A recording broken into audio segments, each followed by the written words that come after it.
Hello and welcome. I'm your host. Just kidding. Cut the music. Cut everything. Let me introduce Carl Mother Bleeping Man and Tommy Sullivan, because this week is the Two-Man Rush podcast, and I am just your slush here for the show, the live recording audience member. Just call me Patrick. I don't need a nickname. I don't need a last name. I'm just here for the ride. Carl, Tommy, you guys are not. So week 6 of the NFL season is here. Take it away, boys. Yeah, I mean, we're, chugging along. We're, leading from the front. And you're the papoose. If you listened last week, a little callback. The caboose, the papoose. The papoose and the caboose. Nothing changed much from last week. I'm sure we'll dive into a little bit more, but I'm feeling good. I feel like I went into last week with a little bit of a low expectation and ended up coming out pretty successful. So the mood is definitely on the rise, and we're going to keep it that way.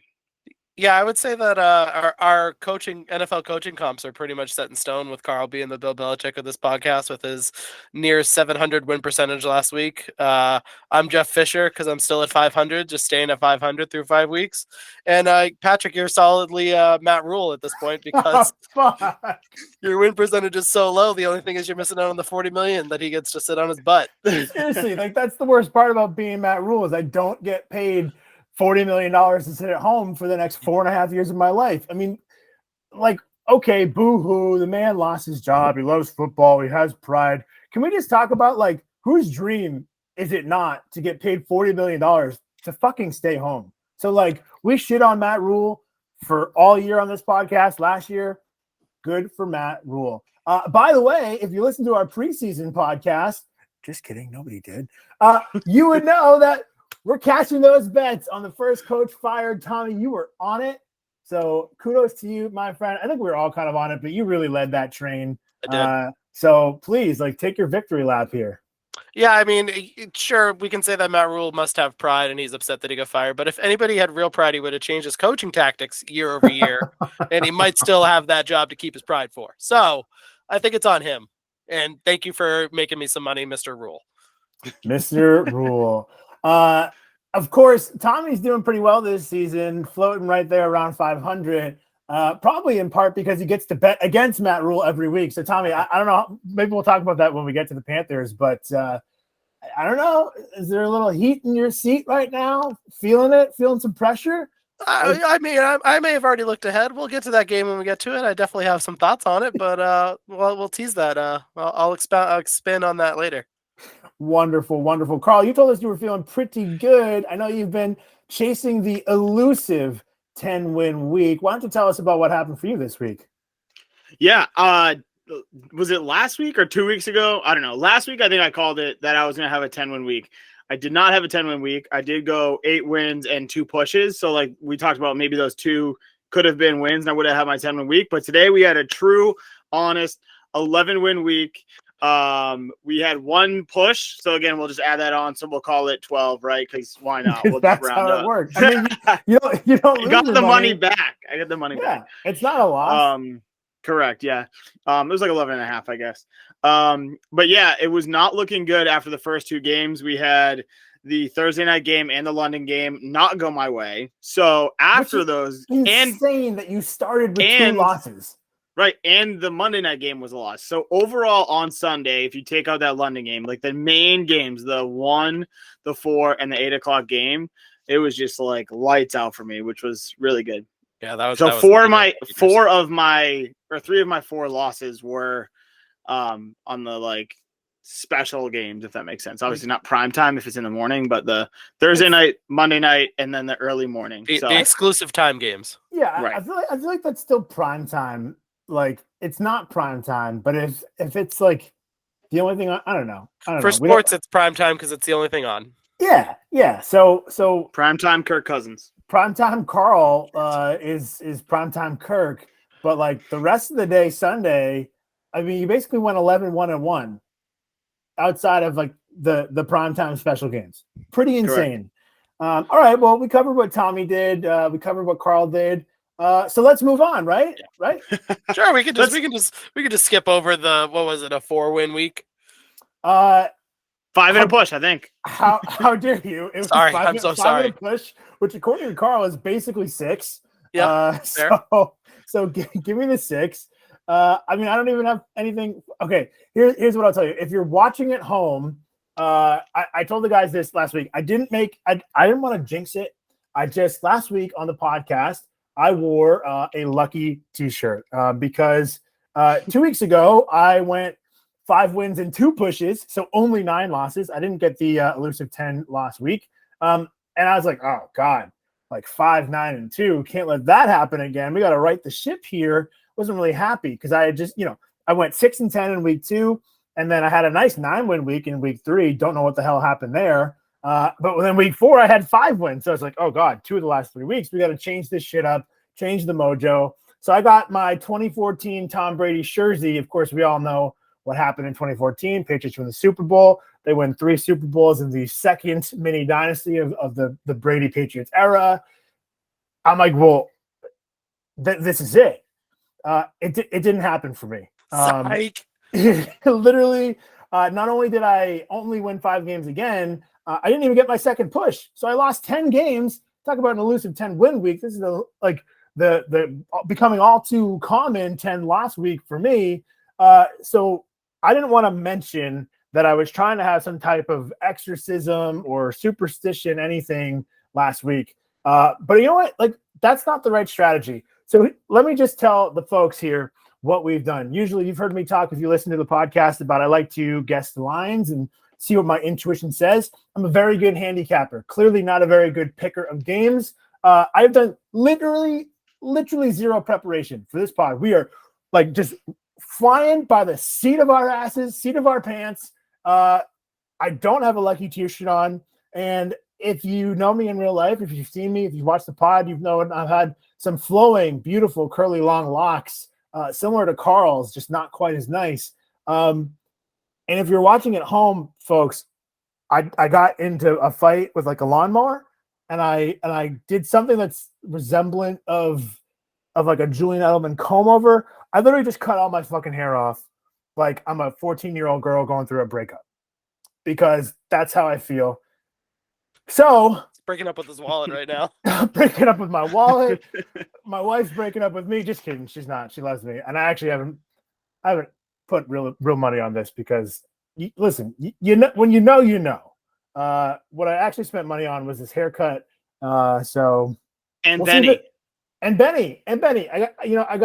I got a puppy. When you get a purebred golden retriever, let's just blame it on Benny, because since you got Benny, you have not had some good betting weeks. Yeah, I've had 10 wins in 2 weeks, and if I've gotten 10 hours of sleep in those 2 weeks, it's probably an overestimation of how much I've gotten. So, and I wouldn't trade it for the world. So, without further ado, kind of I don't want to say slow week in the NFL this season, right? Like the Eagles remain undefeated. The Giants upset the Packers in London, might actually be good. The Cowboys technically upset the Rams. Carl and I were on that one. Weirdly, I don't know if that's good or bad for you, Carl, that like you won a game that I also won. I feel like that's almost like an insult that you have the same mindset at this point. But other than that, kind of like a bunch of really meh games last week, right? Would you guys agree? Yeah. All right. Yeah, absolutely. For sure. So yeah, for sure. The Jets beating Miami would have been more of a story if they weren't down to their third quarterback. Which, speaking of third string quarterbacks, did yours truly not call Bailey Zappi as the savior of the NFL? Some may say I was being facetious after we talked about his performance in that Packers game. Nay, my friend. I will take all the credit that is due where I can at this point. There was no facetiousness in this body. Bailey Zappi. Tell me, what did I tell you? What did I tell you I was doing right before we went live? That you were going to purchase a Bailey Zappi shirt, which You're seems damn like right I am. Don't worry, be Zappy, baby. Third string my ass. Fuck the Dolphins. I really thought it was going to be Jonnu Smith Stitch jersey, but well, I think we'd be better off going for a Ramondre Stevenson jersey if we want to apply correct credit, but fair enough. Or Matthew Judon. God, a Jonnu Smith Stitch jersey. Yeah, maybe you need to break out the red sleeves. If you don't do well on this podcast next week, you should bring out the full red, like Matthew Judon sleeves to see if like that'll like turn your luck around. I shouldn't go with the blue ones that he changed mid game. Should I like tape my arms up right now with this leftover Patriots tape on my desk? I don't think you should use that as sleeves. No. Okay, in my humble medical opinion. Thank you for like literally. I forgot how items work. Everyday items work because I can't win in gambling. All right, your hat looks like it's one notch tighter though. Now that you cut your hair off, it is still holding on for dear life. It's still holding on for dear life, but it's one notch tighter. Yeah. Another fun fact about me is I literally have the world's largest head. Apologies to my poor mother. And like we joke about it because I usually have it on the last button, and it looks like it's hanging on for dear life there. And now that I cut all my hair off, it was actually. For once in my life, it actually looks like it looks on Carl. Like I could push my ears out with this thing now. So yeah, I cut my hair. I changed my hat. I forgot how sleeves work, and I can't win a game gambling in the NFL. So without further ado, who needs to recap the week? Like, what do you say we just get into our picks? Well, we can go over DDB. I think Carl deserves some props for that one. All right. You know, I was just trying to get out of this. Just real quick. All right, Tommy, can you remind me, how did I do on Dollar Bill Island this week? Yes. So for all the potential islands that you had, you went 0 for. So you're stuck at 5. So I'm not even on an island. No, like, unfortunately I'm not even like this isn't even Castaway. Like I'm not even stranded on an island. I'm just stranded in hell, in purgatory, something. I was 1 behind you going into last week, but I got 3, so now I'm 2 ahead of you at 7. And I thought that would be good to make up a little bit of ground on Carl, but Carl had a week for the ages. He had 5 dollar bill islands, so now his season total is up to 14. You and I have combined for 12, so we're getting lapped. I didn't even realize that. I'm looking at the math in front of me that we literally have combined for fewer.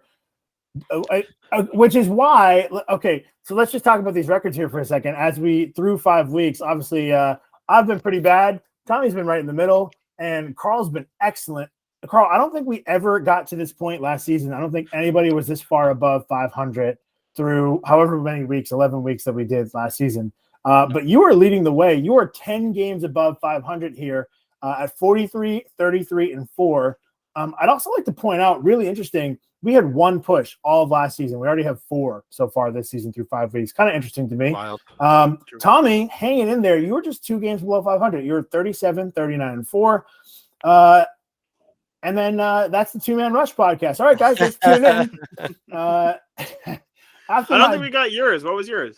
Oh, man, it's not about me. I'm just the host and talk too much. So after my back-to-back 5-win weeks, I am now 32, 44, and 4. I'm not even like the inverse of what you have, Carl. I'm literally worse. So not only are you 10 games above 500, you are 22 games ahead of me in the standings. We should have the like Green Monster scoreboard where like we can just like move the rankings, but like you can always be at the top. Like the Red Sox are always at the top, no matter how many games back they are. We'll just put Pat at the top, and that's really kind of you. Really kind of you to remember me. Lovely little me. All right, so that's our recap. Carl's good, Tommy's better, and I'm just papoose in the caboose. Not even an island, just stranded without a Wilson to my name. All right, moving on.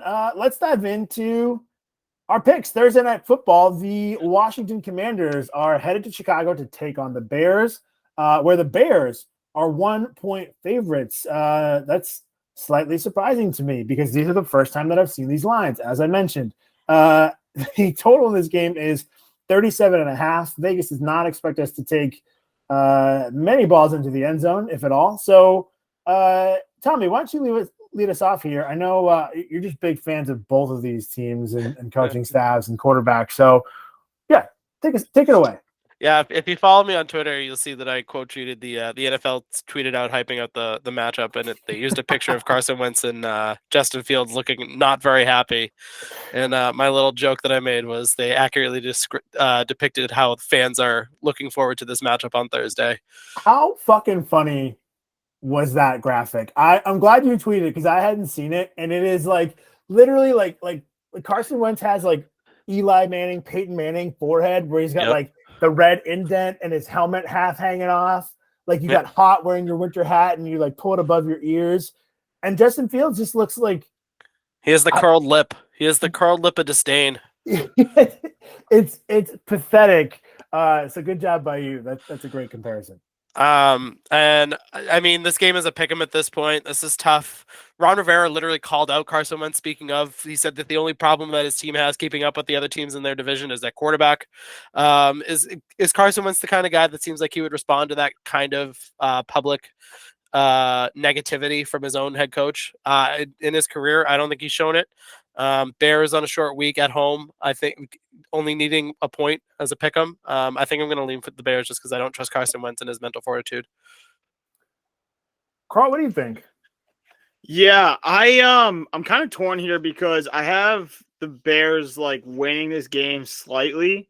I have like 0.27 is literally where I have it. It's almost like legitimately just an even game. So, I don't know if they're going to be a 1-point favorite. I almost want to lean towards the Commanders, but because it's 1 point, I'm just going to ride with kind of my gut here and go with Chicago, like Tommy said, at home. I have them as a little bit of a slight favorite. It's not a full 1 point, but I'm going to take the Bears there and ride with that. I don't love it. Maybe I'll put some money on like this game going to overtime. This kind of feels like a low, like overtime game. Like, you know, let's get some interesting things happening on Prime. We need to make up for last week. Maybe like medium scoring game, made it a little interesting. Send it to overtime, get some drama. Maybe this game ends in a tie and we lose with that 1 point spread, but who knows? This just in from DraftKings. The line is shifting as we speak. So now Al Michaels or Kirk Herbstreit to fall asleep live on the air is actually now minus 150. Minus 150. That is shifted. I think Amazon's listening to us as we speak here. Alexa, stop, please. Great. Excellent. All right. So Carl, so you're gonna roll with the Bears. Tommy's gonna roll with the Bears. And folks, this is why I can't even afford a fucking Wilson friend because I'm going with the Washington Commanders. Wow. I don't hate it, but I like the boldness. Put me on an island. Here's the one thing that I will say. Ron Rivera did clarify his comments on Carson Wentz and said essentially like, yes, quarterback is the reason that we're suffering right now, but he's not saying, or he clarified to say that he did choose Carson Wentz. He wanted Carson Wentz. Of course, we know in the background, various reports, like they were in on Jimmy Garoppolo. They were in on a couple other guys. So Carson Wentz wasn't the first guy. Jimmy Garoppolo went and got shoulder surgery. And then the Commanders pivoted away and decided to jump on Carson Wentz. Also after the Colts were getting Matt Ryan. So all of the above, like the Colts were going to get Matt Ryan. Jimmy Garoppolo got shoulder surgery. And the Commanders chose Carson Wentz. But what Rivera allegedly was trying to say was essentially that Carson Wentz is still trying to figure out the offense with these guys. They don't have a lot of camaraderie, consistency going, right? There's a lot of – they're still in that learning curve. So I actually kind of think everywhere else in the – they're not a good team. They're a bad team. But I just think they're good enough maybe if Carson Wentz could not invent ways to lose. Like 3 straight times at the end of that game, they're on the goal line. They could have they could have won the game last week. And he almost threw a pick, did throw a pick. So you just have to not suck. Like that's the bar, is just don't suck. And then maybe you can squeak out a win. And the Bears are not a good football team. So the biggest thing that I don't like is that it's a Thursday night game and they're on the road. But I don't know. We'll find out if Carson Wentz does get a fire lit under his ass. I agree with you, Tommy. He does not seem like the person that works for. But for now, I'm just going to go with the Commanders. We spent way too long talking about that game, so I think we should move on. Shall we not? I hate when there's bad games on. I hate when there's bad games on Thursday because we lead off with that, and it's like the first. Like it's the first game of the week. It's prime time. Like we want to talk about it, and then like we spent like 7 minutes talking about the Commanders and the Bears. Why? The one thing I will say is if there's a prop bet for is Taylor Heineke still the backup there? That's a really good question. If we don't have whoever the backup is, if there's a prop bet for them making any types of throws, I would take that because this screams to me the Carson Wentz injury game after all the pressure he's been put under leading to this week, minimal practice time. I don't know. I just have a gut feeling that he's going to get injured on Thursday. I'm trying to figure out if Taylor Heineke has a job. We don't need to. All right, great. I think, yeah. Real quick, before we move on from this, you want to talk about Taylor Heineke? Not really. No, I think he's still. I think he's still there. Go ahead. Oh no, I agree, and I think this is. I mean, maybe we're overthinking the Amazon Prime game, but I do feel like this is also going to be another low-scoring game. The line is super low right now at like 38, but I still think that 38 might be too high for this game. Like neither team has been able to like put up points like consistently. So this, I mean, I'm hoping it's not the same as a no touchdown game like we had last week. But we'll see. I don't know. I lean towards the under too, even though it's 38, really low scoring. Would you tease this up and say, Commanders are +1, say we tease it up to Commanders +7 and then take an under at 43.5. So Commanders +7 under 43.5. For minus whatever 130. Yeah, I mean, I don't hate that. I think like if you're gonna take an under and that leans towards a low scoring game with already a low line, like you definitely want to take plus. You definitely want to no. If you're gonna tease it though, you definitely want to take plus points because you assume that it's gonna be a close game, but also low scoring. Like the fewer points that are scored, the less difference in points you typically see. Right. I think the Bills-Steelers game from this last week ended up going under because the Steelers just didn't put up any points. But games like that are a rarity where it's like if you can keep teams close and they're going to cover that spread a lot of times. I mean, if you're going to have the under, it's going to be like a closer game and it's going to cover that spread. You're not usually going to have an under where the favorite is covering a spread. Which, again, if we're talking like the 1 point spread, that's different. But you're talking 7 points by teasing it up. Like that touchdown difference should keep you under also. So like it. Gambling strategy from the one person on this podcast that knows what he's talking about. Facts. All right, moving on. This is the game of the week and a rematch of I think what a lot of people felt like might as well have been the Super Bowl until we watched the Chiefs blow it in the AFC Championship last year. The Buffalo Bills head into Arrowhead Stadium to take on the Kansas City Chiefs. The Bills are minus 2.5 point favorites. The total here is 54 points. There's a lot of injuries, I think, on both sides here. There's some missing pieces. There's no Tyreek Hill, of course, anymore. But then, Tommy, you're shaking your head. I know we had a little bit of Travis Kelce drama. We've had a lot of drama here. Tommy, do you want to take a moment and walk us through what happened? Who did you play in fantasy this week? I played our betting master. I played Carl, who was facing off against his team. And going into the Monday night game, I just had Travis Kelce. He was done. He was up by 25 points. And so I needed at least 25 from Travis Kelce. And if you look at his catches and yardage, you would be like, you didn't get that. And then you realize that he converted half of his catches into touchdowns. And 4 touchdown game will just it's incredible. Destroys you. It just mentally destroys you. And yet you still won 11 games. So, like, what do you care? Yeah, fantasy, not good. Real life money, really good. But what I was – keep going. No, I was just going to say, like, I feel like you almost, like, sold your soul to the gambling gods. And, like, what you had to do was get rid of all of your ability to play fantasy football because you were – sorry, what are you now, Carl? 0-4 with, like – my point differential on losses 0-5. 0-5 with my point differential on like multiple losses being less than 5 points. Your point differential is essentially as large as the spread between games above 500 for you and games below 500 for me on Basically. the podcast, right? Basically. Yeah. Tough. All right. Well, congratulations to Tommy and Travis Kelce, owners out there across the world, because I know the whole world is listening to America's most beloved casual NFL gambling podcast. Let's get back to the casual NFL gambling. Again, the Bills are 2.5-point favorites heading into Kansas City to take on the Chiefs. Total here is 54 points. Carl, what does the spreadsheet say? Open the book. All right. Open the book. Let you guys in. My spreadsheet says Chiefs by less than 1, this is what it says. I had the Bills starting off the season as the number 1 in my power rankings and the Chiefs as the 4.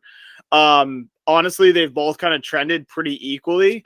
But I think home field advantage is going to have a lot to do with that. I think they're pretty even teams on like a neutral field.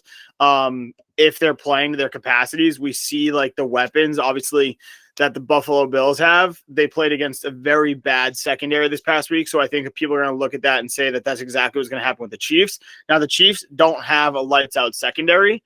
But I do think people are also going to look at this game that we just saw last night from the recording of this podcast and be like, they can only win by 1 point against the Raiders. And it was because the Raiders didn't score on a 2-point conversion. But I mean, there's some plays that happen throughout the game that like don't necessarily reflect in the final score. In the 38-3 blowout or whatever it was for Buffalo, like you don't really need to see all those little plays because it was such a one-sided game. But there's a play in the game last night from the Chiefs where the guy sacked the quarterback, legitimately had the ball in his hand while he was sacking the quarterback. He had possession of the ball and got called for roughing the passer. So he's the first player in history to have possession of the football and get a roughing the passer penalty at the same time. This is also after the Tom Brady roughing the passer, which was a little bit questionable. So it was just a questionable week all around for roughing the passer penalties. But if you give the Chiefs the ball there, they maybe score points. Vegas doesn't score points. And then again, you have that point differential that could be a 14-point swing overall, which then again turns into a bigger blowout than what we say in the final score. Now, again, one play doesn't determine the whole thing, but most times you'll just look at the box score and say, this team won by 35, this team won by 1. The Bills have to dominate this team.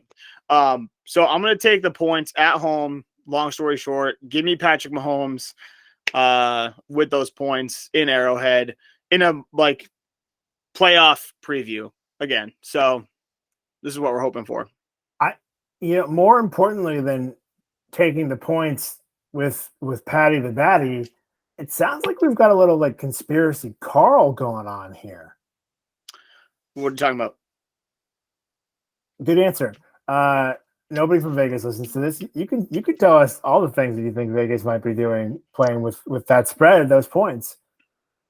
I don't know. I think it's weird though too, because like people think Patrick Mahomes at home plus points. Like I feel like you're gonna be all over that. Like it's enticing to get people to want to take the Chiefs. So I almost hate the side that I'm on currently. But again, the way that we saw these teams play, you could look at this past week and be like, the Buffalo is just unstoppable and Kansas City is beatable, quote unquote. So why wouldn't Buffalo just roll Kansas City?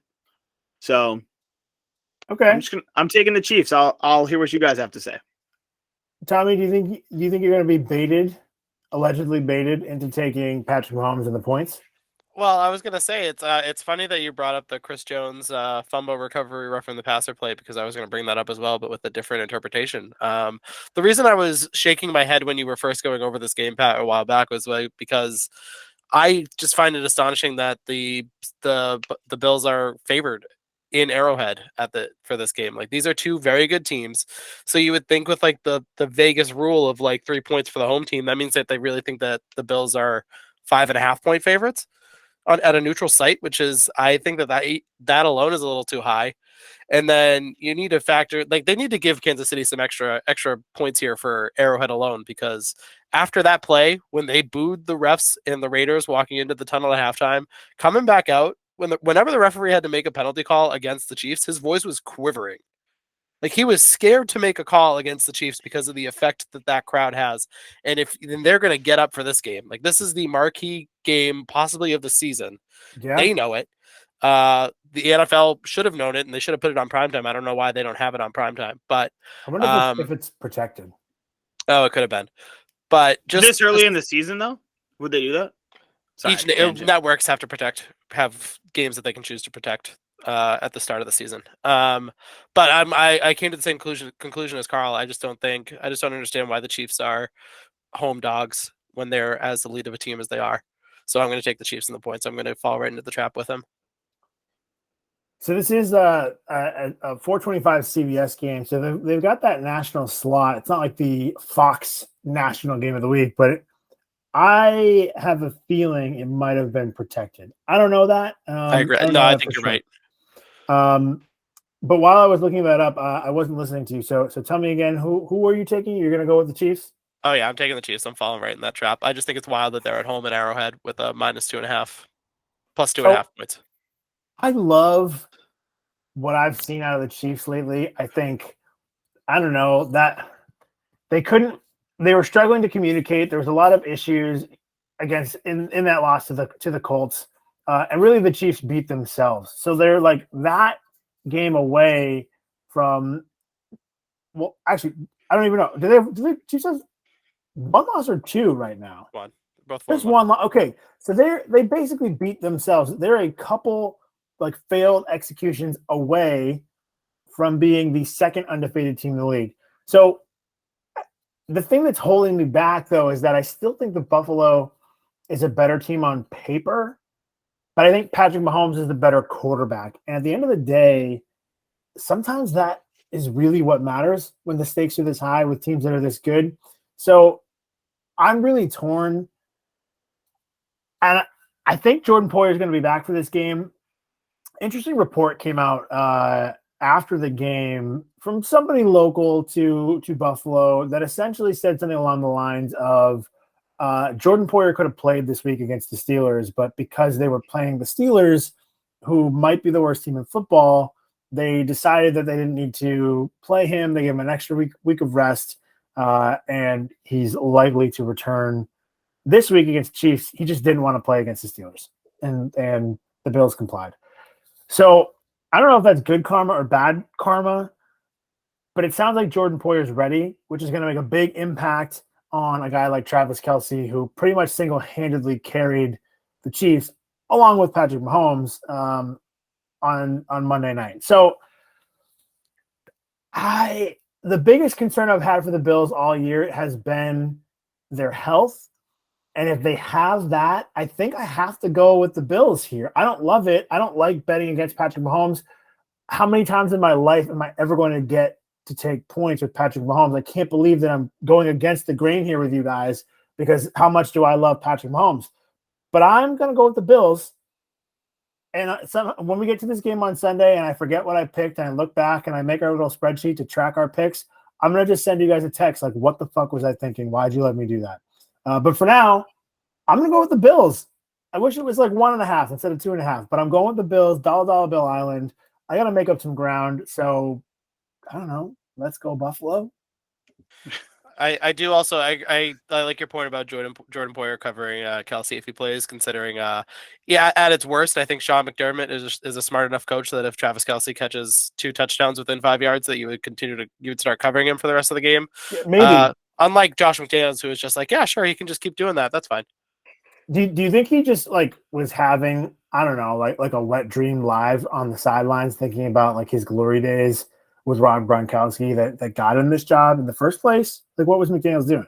I mean, that's possible. He could have just been in awe of players playing up to their talent. Unlike what happens on his teams. He doesn't know what that looks like this season. Not on his teams. Not on his. All right. I like that. Give me the $1 Bill Island. Just pencil another loss in for me for next week. I'm losing my, like, you can hear it in my voice. Like the life is fading out of me. I know the mistake that I just made, and I'm already sad about it. Okay. All right. Moving on.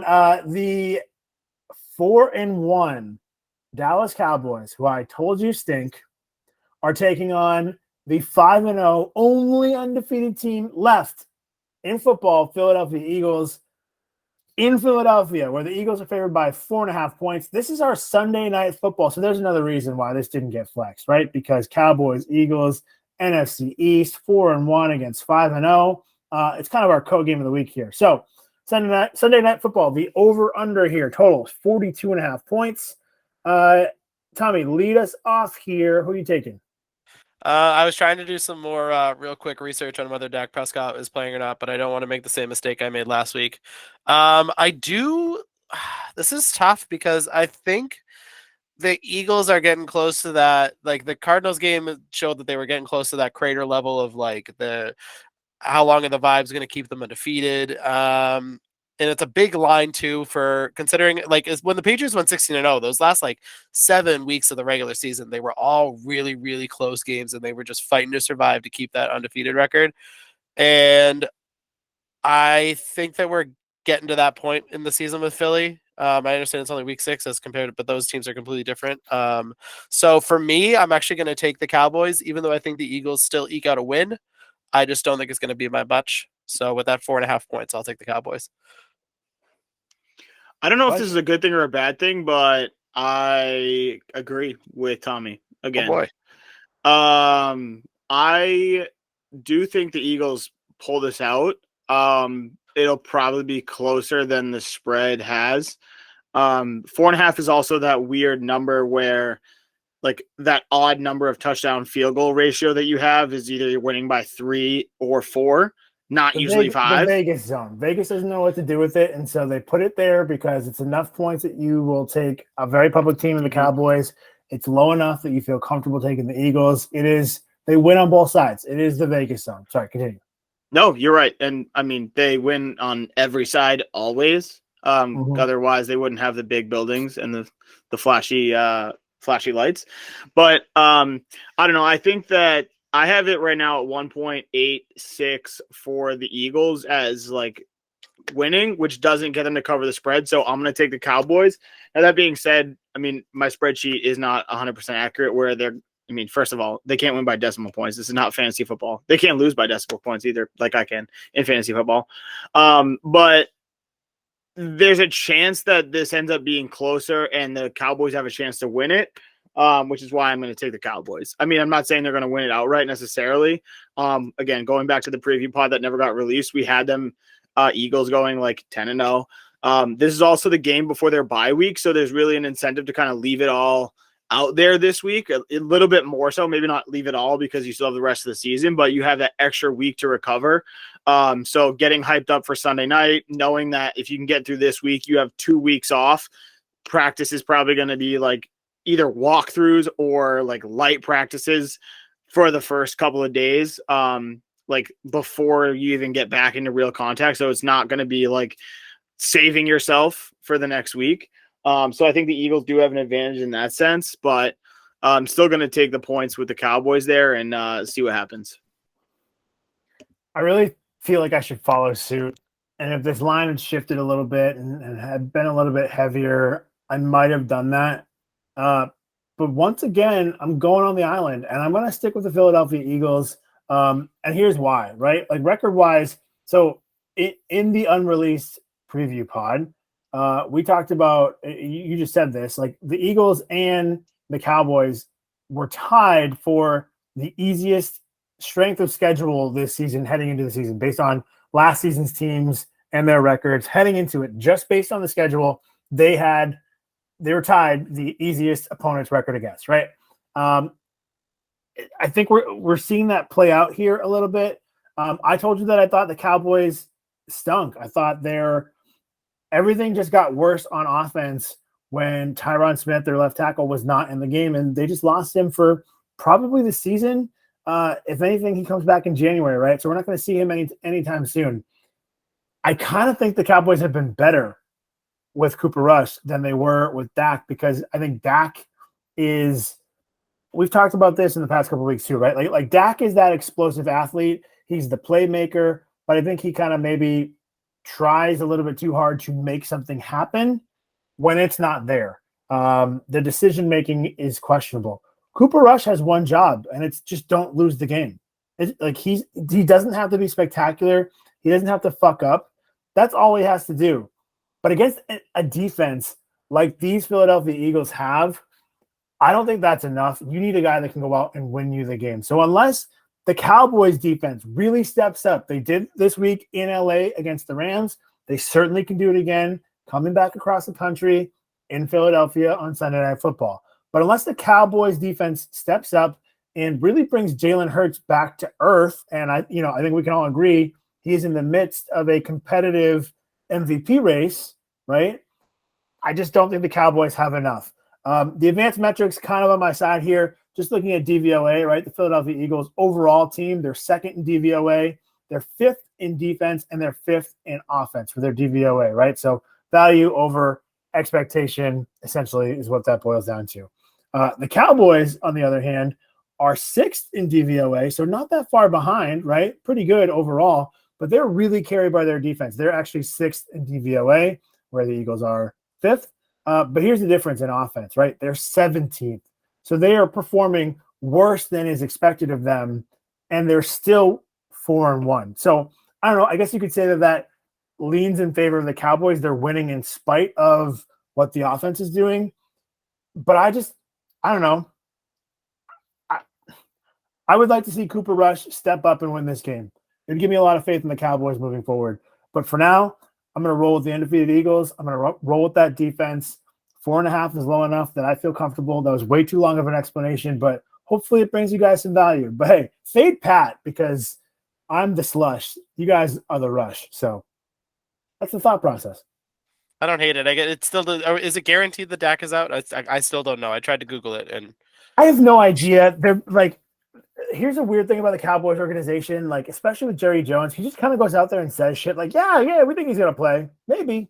Or like Dak goes out and he's like, yeah, I can play, and everybody in the building is like, the fuck you can. Mm-hmm. Like they were saying he was 2 weeks ago he was gonna play last week, and then it came out that he couldn't grip the football. And you know what I mean? Like I feel like Dak could be standing next to Jerry Jones with like him palming a football, and Jerry Jones would be like, "Yeah, you can't grab a football yet." I don't know. Right. No, we need Batesy from Mighty Ducks with the the stick, with his wrist. Banksy. Yeah, thanks. Have your people call Dak's people. But whatever you do, just go. I don't know. Go off to Montana with Tom Brady and work on your wrist. So I can just let Cooper Rush continue as the Cowboys quarterback. It's fair. I like him a lot. All right. Good. We'll move on. Any final notes? It's a big game. Nah, nothing I can think of. This is I'm definitely gonna. This is appointment viewing. If you're an NFL fan. TV, great. That's exactly what I was gonna say. Love it. All right. Let's move on. Somehow this is like a must-watch game because the Baltimore Ravens are 5-point favorites where they head to New York to take on the New York Football Giants. The total here is 45 points, but the story is not complete here because the Giants are the upstart 4-1 team. So, like, let's just talk about the NFC East for a minute. You've got the Eagles, only undefeated team left in football at 5-0, taking on the Cowboys this week, who are 4-1. And then you also have the Giants, whose only loss in that 4-1 season is those Dallas Cowboys. So there's a clear delineation and rank here, but the Giants, I think, are just exceeding expectations. It's an NFC East thing. The Commanders can't get in on it, but the NFC East in general had a very weak strength of schedule. Obviously, we mentioned the Cowboys and the Eagles. The Giants were right there. We just didn't believe that the Giants were a good enough team to capitalize on that. But Tommy, I think it was you who was telling me before this, give me that comparison. Who are we comparing, this Giants team to that maybe is a team we can look for and see that the Giants are going to have a little bit more success this season? Yeah, I think it might have been Carl, but I think he compared them to the Titans last year, where they were built around their run game and defense, and just added the quarterback to minimize mistakes. And if he does that, then everything else should work in its favor, because they have a really good line this year. Their offensive line has improved leaps and bounds. Their defense has stepped up, and it's Brian Daboll just scheming solely around Saquon Barkley. and it's been paying dividends for them so far. We've seen NFC least turn into NFC beast. I like that. You print the T-shirts, copyright that. That's good. Said, though, yeah, go for it. With that said, I think coming back from London does weird things to teams, and they're coming off a high against the Packers. So Ravens -5. I think I'm going to take that for sure. I think the Giants come back down to earth a little bit. Interesting. Okay. All right. I feel like Tommy's not going to make up much ground on me this week because I'm in line with Tommy again. And I'm not doing it on purpose. I'm sure Tommy's happy about the way my last week went. So I think that 5.5 or 5 is not enough. I think it's going to be closer to like 6-7 points. So I'm going to take the Ravens here. Again, on the road is kind of tough, but like Tommy said, the Giants are coming back from a very emotional win in London, taking down the Packers that most people didn't think they would do. I would say most people because I think Tommy actually had the Giants last week. Did you? I had them to cover. I didn't think they would win. Right. But cover or win. If they win, they cover. So, it was one of those things where I think that like Dayball came off so hot. I think like they got up for that win. I think emotionally is kind of a letdown spot for them. Playing against Baltimore was just really, really good. But my only concern, which we've already touched on here, is if they can get the ball running with Saquon and they can keep pace and he can take care of business, they're a really tough team to beat. So keep the ball in Saquon's hands, contain Lamar Jackson. They have a chance, but I don't know. He's just so electric, and I don't know. The tired Giants defense coming back. I feel like in the last like couple of years, we've had bye weeks automatically after London games for that reason. And we're not seeing it this year. No. So, I mean, I'm curious to see how it pans out. Obviously, we had a game last week that the week before there was a London game. So those teams also played last week. And it didn't necessarily affect them too much. It wasn't really a blowout either way. I think the Vikings and the Saints, and they would both win. Vikings and Saints. The Saints, I don't think. I'm not sure actually. I don't think the Saints won. I don't know. We don't have to worry about minor details here. We just talk about one game at a time. We don't really check. We don't check the facts. We just state statements. But the Vikings definitely won. They definitely T-shirt too. Yeah, the Vikings won and the Saints won. The Saints won that shootout with the Seahawks. I stink. Right. Okay. So either way, I mean, like there might not be a fatigue. Who knows? Maybe it's overrated, but I'm gonna go Ravens either way. Yeah, Daniel Jones is hurt, and weirdly, that might be a good thing because if he plays, he's limited, which means it's similar to like my Cooper Rush, Dak Prescott theory. Tommy, this is what you were saying before the podcast is like I don't know. Daniel Jones is almost like if he can just rein it in and just not make bad plays and just, I don't know, like take the ball out of his hands and just let him manage the game, not try to win the game and rely on what is now a very seemingly healthy Saquon Barkley back in his prime. I don't know. So that said, despite that, like, I don't know, Daniel Jones is hurt. We don't know how hurt. He had a hand thing. He had an ankle thing coming into the game. Tyrod Taylor is now hurt. So, like, we could be looking at, like, one of 3 different quarterbacks playing this game. So, I think if everybody was healthy, I would really lean and want to take the points for the Giants. But because we don't know that, because there's an asterisk at this point in the week, I'm going to ride with you guys. I'm going to take the Ravens. Wish it was a little bit lower. 5 feels just a little bit uncomfortable given what we've seen from the Ravens this year. I don't know. Carl, do you agree? Yeah, I do. I just have a wild story that's not relevant to anything, but I just read. Okay, that's what we love. This is good. I just read that the Giants punter hasn't come back from London yet. Did you guys see this? What? No. Okay, so I just read this right here. Without like plagiarizing and just reading the whole article, I guess this guy is a Scotland native. He was born in Scotland, but came to the United States like as a teenager on a certain type of like visa, passport, like type deal. And it didn't get switched to like a work visa when he entered the NFL.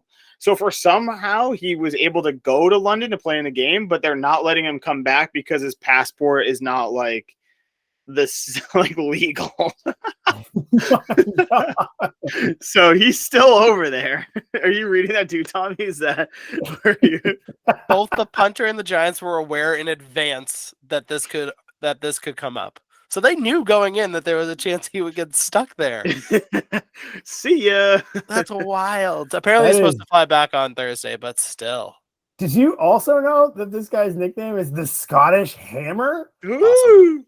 Okay, but here's my question, which you guys can't answer. This is more of like a rhetorical question, but you know so far in advance that you're going to London to play this game. It's not like they're just like, hey guys, this is a travel baseball team, and guess what? We just booked a tournament next week in London. Like, you guys knew in what, April when they released the schedule or whenever it is? I don't even know. It could even be earlier than April. But it's like, they knew the schedule, they were going to London, and there was no point where they're like, hey, maybe we should apply for a passport. I mean, I waited for my honeymoon to get a passport like last minute, and I expedited it because, like, you know, my wife was probably going to not marry me if I didn't get that passport put in. But like, we're talking about a visa to go play a football game. I don't have my passport right now, so yeah, I'm in the same boat. Mine is actually also expired. So, but this is actually giving me much more confidence in the Ravens bet on Sunday, because between that, both quarterbacks are injured and they don't have a third string quarterback on their roster right now. Saquon had to leave part of the game in London and then came back. So that there's just a little bit of chaos going on in the Giants, and I don't know if their 4-1 record, whatever 3-2 record is what it really is. So I am ultimately more confident now in the Ravens at -5. So the Scottish Hammer here only had to punt twice last week. He boomed a couple. I mean, maybe not boom. He had a 58-yard punt. He had 2 punts for 100 total yards. So you just got your residency taken away to fucking play, to have fucking 2 snaps. Yeah. Right. But your nickname is the Scottish Hammer. Wild. It all comes out in the wash then. I can't believe this. This is incredible. I don't know if I love this guy or if he's a fucking moron or if he's just the coolest dude of all time. I think I'm leaning towards cool. I love that. Amazing. All right. If he's here on Sunday, it's cool. If he's not, then he's a moron. I think he's cool either way because he's the Scottish Hammer and he said, fuck it. I'm going to play 2 snaps and never come home. I'm getting on that plane. So, shit. Well, all right, good. I'm glad we did that after I picked the Ravens and I didn't boldly pick the Giants before you shared that news. Thank you for this tangent, Carl. All right, moving on. The aforementioned Minnesota Vikings are 3-point favorites when they head into Miami to take on the Dolphins. We don't have a clue who this quarterback is going to be. Teddy Bridgewater remains in the concussion protocol as far as we know. It is Tuesday evening, pretty late on Tuesday night, East Coast time. So Tua, I would say definitely still out. Teddy Bridgewater, TBD, but he's still in the concussion protocol as we speak. Does anybody remember the name of the guy that came in after Teddy Bridgewater? Because I think that's all we need to know here. Here's the other thing that I'll tell you. That Dolphins defense that I thought, was better than we thought they were, just gave up 40 points to the New York Jets, who are not awful, but they're not 40 points in a game good. So I'm confidently leading us off here. After I say confidently, I'm going to pause and tell you that it scares me that the Vikings are only 3-point favorites, according to Vegas. Because when you have a probably third-string quarterback and a defense that just gave up 40 points, you would think you would be getting a few more points. But they're not. The Dolphins are only getting 3. The Vikings are only laying 3. I don't know. Vegas knows something that I don't, probably. But for now, I'm going to go with the Minnesota Vikings. And I don't know. Maybe we have another big game for Justin Jefferson with Kirk Cousins. What do you guys think? Yeah, I'm wondering about that -3 too, because I've just been, this is complete 100% conjecture on my part, but I've just been operating under these new concussion guidelines that the NFL has probably told teams is just like if a player gets a concussion in game, they're done for that game. They're probably going to be done missing at least one full game after that. So I wouldn't expect Teddy Bridgewater. The -3 makes me wonder about Tua because Mike McDaniel has been talking about since they flew back from Cincinnati that he's been like looking at his screens, recovering well and everything. I'm wondering if he's going to play Sunday. If he does, I do like the Dolphins, but I don't want to take that chance. So I'm going to stick with you, Pat, and I'm going to take the Vikings. But this is one to watch closely throughout the week because if that changes and Tua does play, I like the Dolphins to be able to cover that. But for now, I'm taking the Vikings. Pick laid, pick played. Give me Minnesota. If Tua plays, like, I don't know. Do we want to like take this one off the books like Vegas? No. No, because he's gonna take Miami. I am going to take Miami. Yeah. God damn it. Called it. I also don't know who's going to play quarterback. But here's my thought. I think that, again, we always got to take a look at like the behind the scenes, like the bigger picture, right? The Dolphins have lost 2 games in a row. Obviously, we know what the quarterback situation happened over those last 2 games, right? If Teddy Bridgewater plays, I think this line goes to closer to a pick'em and maybe flips, unless Vegas knows something right now that we don't know, which they might. But with concussions, it's so tough to say. It's not like an ankle injury where you could get an inside source of like, oh, yeah, this was what's going on. This was the doctor. It's like concussions are so day-to-day anyway that you could be fine one day and be blacked out the next, right? So with that being said, like I think that there is a little bit of a speculation in the line just based on that concussion situation. And then you look at the other side, and the Vikings are coming off 3 straight wins, Lions, Saints, and Bears, which are not the best teams. And the teams that Miami lost to, again, with a hurt quarterback, have been pretty good teams. It was the Bengals and I don't know, whoever they just lost to last week. The fucking Jets, who have taken down some top teams already. So I don't know. I'm going to roll with the Dolphins being underdogs here. I think like all things considered, they should be like a touchdown favorite. So maybe just less than a touchdown. So with there being that big of a difference in like what I think it should be in the line, I'm going to take the Dolphins. And I'm not even wearing my Miami hat this week. All right.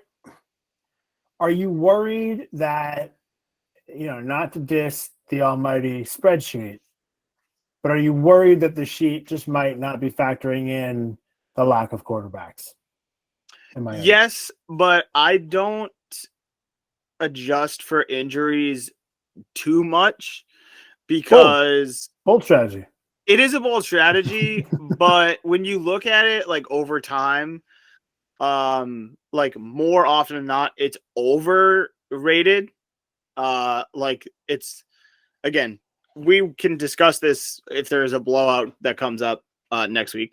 Sure. But in my thought process, if they just go out there and play their type of game, that one position, which quarterback is a major position, but we're seeing it with the Patriots and Zappy.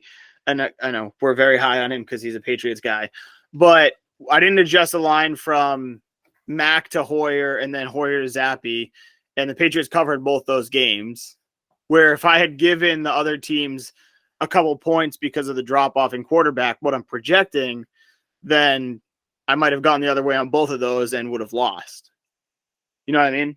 Because you overvalue it. Now, one injury that I do think we did touch on, but like there's no real point value that you can put on it, is the TJ Watt injury, which is like not a major position, but he's such a major part of like what helps that defense. Now their secondary in Pittsburgh is their issue, but TJ Watt can make a difference in rushing the passer in so many different ways. And like massive ripple effect. Yeah. They need that defense in order to win games.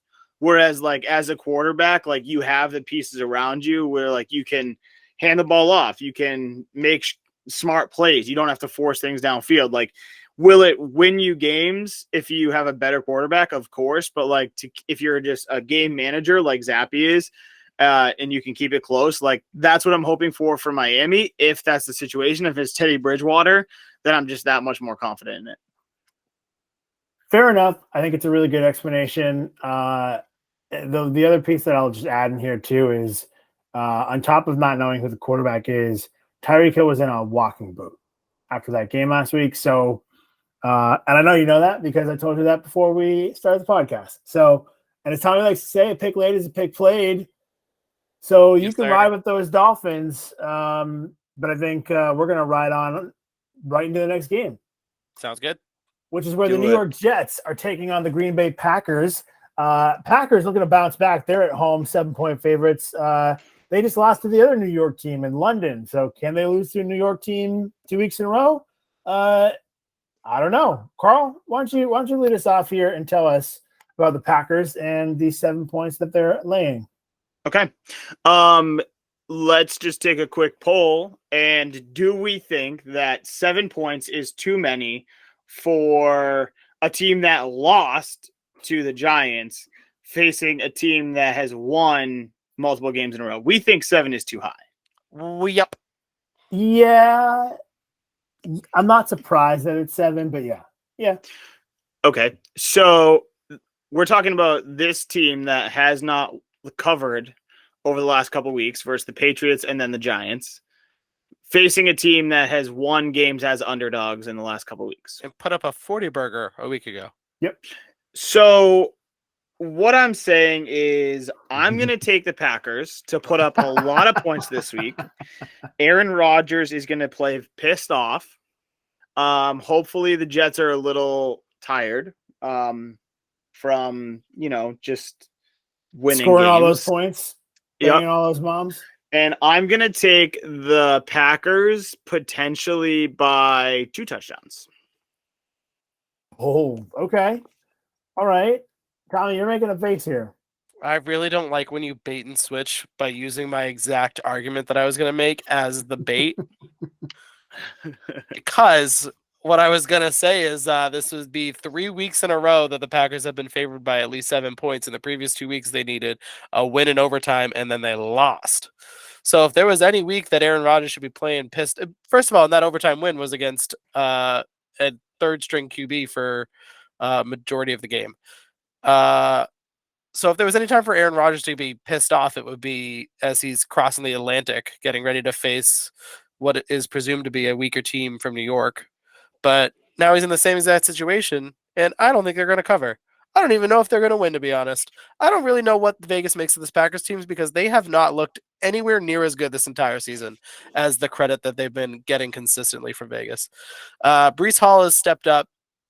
Zach Wilson has actually looked passable as a quarterback. I think he's taking another step. Last year, the bar was pretty low, but still. 7 points. I think the Jets defense is really good. 7 points. I'll take those. Please and thank you. Break the tie, Patrick. I hate when I have to do this. Because, all right, here's the issue. I'm going to take the Packers. I'm going to go with Carl here. Only because I don't disagree with either of you. But call me crazy here. I actually think the Patriots defense is kind of good. Jack Jones, they might have found something in that cornerback. Belichick just scheming his ass off this year. We'll talk about this maybe when we get there, but Bill Belichick just he's relishing this season. He does not wish harm upon anyone, but to be playing, competing, and then winning games with your third string quarterback after letting your number one cornerback walk and make all that money. I mean, this is talk about a wet dream. He would rather win 4 games with Bailey Zappi than 15 in a Super Bowl with Tom Brady, because that man is, he's Bill Belichick. But anyway, the point here is, look, I was going to say the Giants defense is actually a little bit better than the Jets. They're kind of even, right? The Giants aren't phenomenal, but they might be better coached. And I think that matters. And they have a better run game, so they can bleed that clock a little bit more. So it makes things a little bit easier on the defense. So all in all, the Jets aren't the team that the Patriots, or they aren't the defense and they aren't the run game that the Patriots and the Giants are. And I think that's what makes the difference. So give me Aaron Rodgers and the Packers. I I don't know.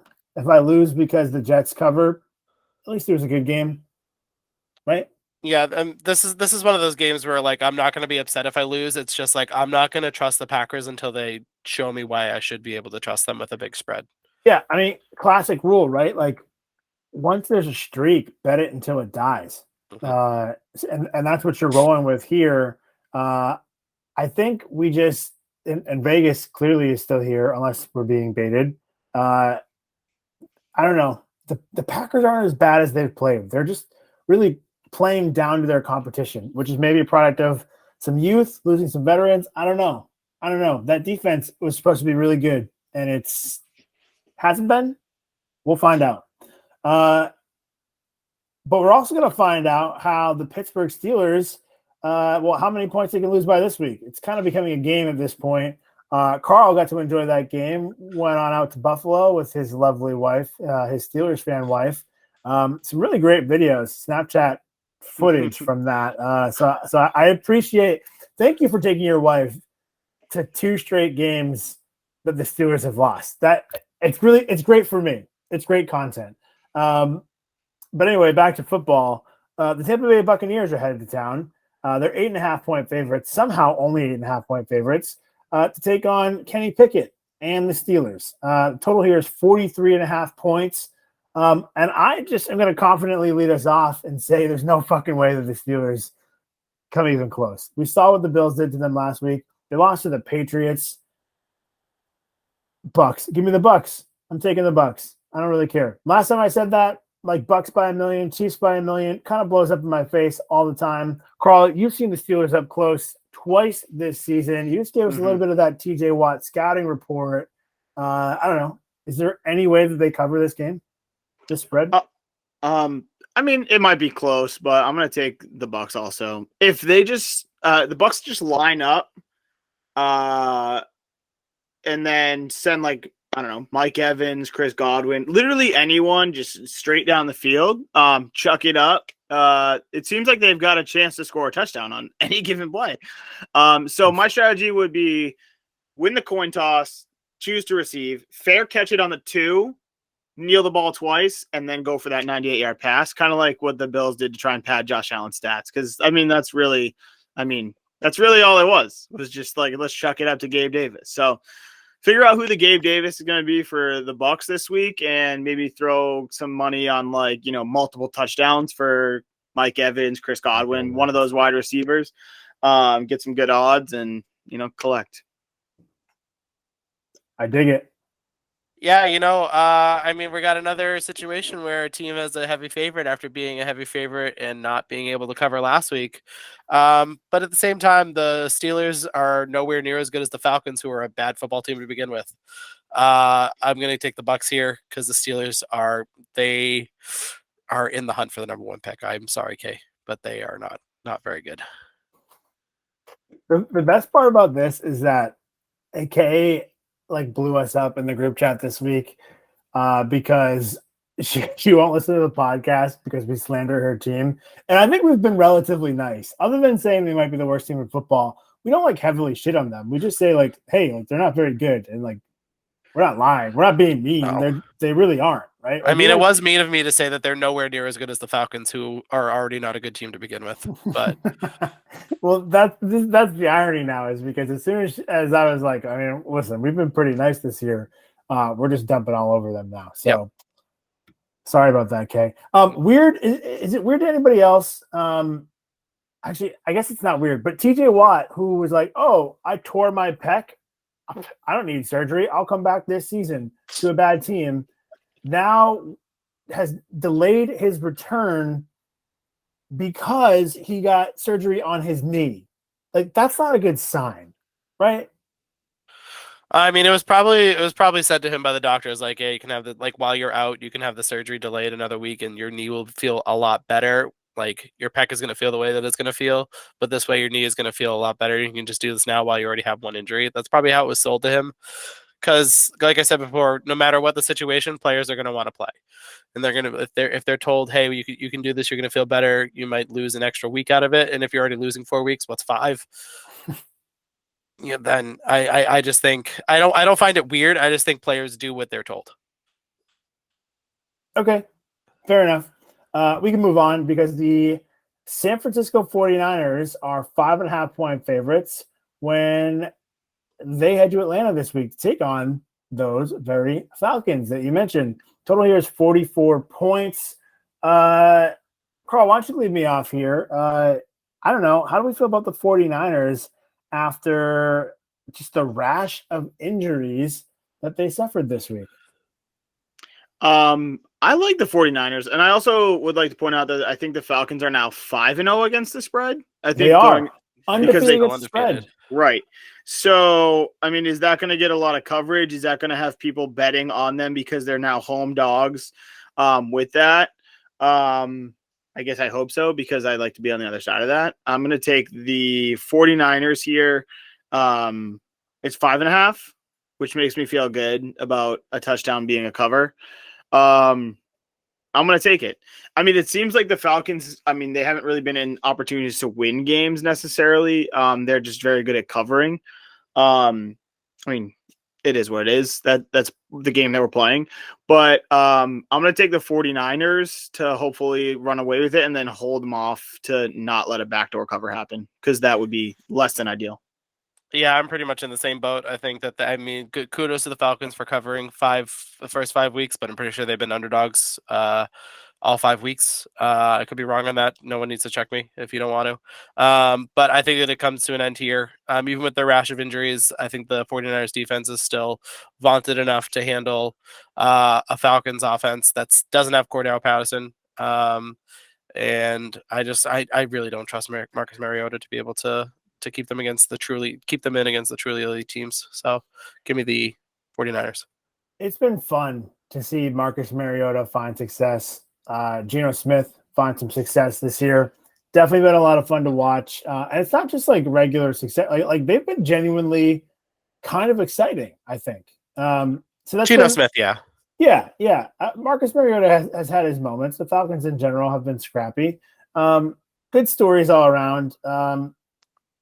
And I'll say this, the biggest concerns really are that the 49ers just, those injuries we mentioned, right? So Emmanuel Mosley, cornerback, tore his ACL. Jimmy Ward, defensive back, safety, hybrid, whatever. They were so excited to bring him back this week. Broke his hand. He's out. Nick Bosa, we talk about the effect that TJ Watt has. Nick Bosa, same deal in San Francisco. He has a groin injury. We don't know what the extent of that is yet, but never good, right? Never good. And then your kicker, Robbie Gould, has a knee contusion, TBD. No idea how that has responded over the last couple of days. And of course, you're flying across the country. So you could be Robbie Gould's no spring chicken. He's an old man in athlete terms, right? So that thing could have swollen up on a 5.5 hour flight. So all those things said, like, should I lean towards the Falcons and take the points? Probably. But the 49ers are just too damn good. At least that defense is for me to fade them despite having 3 massive injuries. I don't know. I'm gonna roll with the 49ers until they give me a reason not to. And I actually think this will be a pretty good test for them because there's some nice skill players in Atlanta. It's a good story. They're upstart. They're scrappy. So we'll talk about it next week. It's a good story. But for now, I'm going to roll with the 49ers. Sweet. All right. Moving on, the Cincinnati Bengals are 2-point favorites. They're headed to New Orleans to take on the Saints, where the Saints are, we know what the Saints are. They're getting 2 points. The total in this game is 43.5 points. This feels like a stay away game to me. I don't love that this is only 2 points. It's one of those where like the Saints aren't a good team. We don't know who's going to play for them. They're kind of 2 different teams, right? Like Jameis Winston Saints versus Andy Dalton Saints. That vaunted Saints defense that we've heard about for years. I just gave up 39 points to Geno Smith and the Seahawks. I mean, I don't know. I don't care who leads us off, but I don't know. Does this feel like a stay away game in real life for you guys? It does for me. I might be talking out of pocket here, but I don't know how has the fan base been in New Orleans since Drew Brees retired? Because could this be like a quasi home game for a little Joe Burrow, Jamar Chase connection from LSU?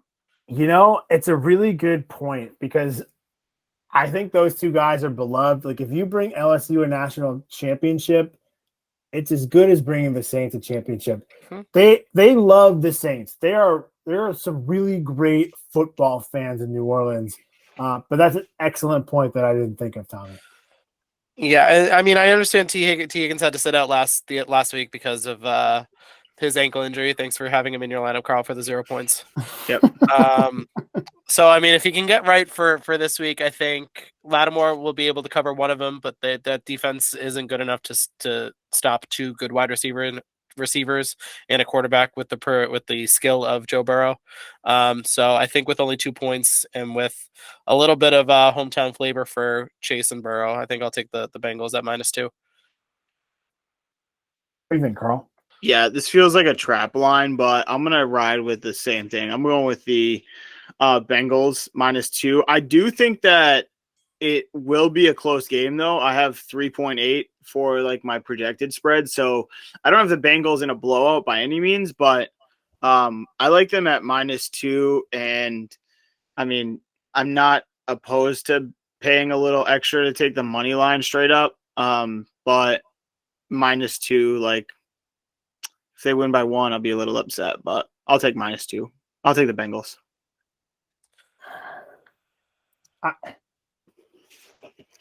The Bengals have been Jekyll and Hyde. Since Andy Dalton took over, the Saints have scored 25 and then 39 points. He's been the starter for 2 games. They're averaging basically over 30 points a game. Pretty freaking impressive, right? I think I'm going to go with the Saints. I can't believe I just talked myself into betting on Andy Dalton. I hate that. Why did you let me do that? I mean, I just thought of it. It just hit me, but there's a little Red Rifle revenge game here for you. There is, and we love. Well, you love. We love. Somebody loves the revenge game narrative.